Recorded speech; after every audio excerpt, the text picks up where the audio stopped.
شوية ممبار لذيذ جدا وبدون زيت كتير. اول حاجة عندي طبعا جبت زيت ونزلت ببصلاية كويسة متقطعة، وبعد كده نزلت بالتومة، وبعد كده نزلت بالتوابل بتاعتي وهي كمون، بابريكا، فلفل اسود، مرقة، كزبرة، شطة، قرفة. وبعد كده خليته ده كله ياخد تشميع على النار، وبعد كده نزلت بصوص طماطم اللي عندي، وبعد كده نزلت على طول بالملح وكزبرة خضراء وشبت.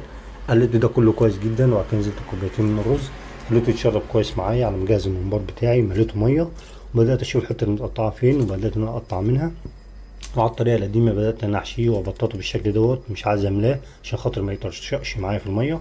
عندي مية مغلية نزلت بحبهان وقرنفل وفلفل حصى وورق لورا وقرفة، وده الممبار بتاعي. وأول ما نزلت بيه زي ما انتوا شايفين ده اللي حصله، وبعد كده استوى معايا. وبعد كده بدأت أنا أصفيه من الرز بالشكل دوت وأحمصه. بصراحة كان طعمه حلو قوي.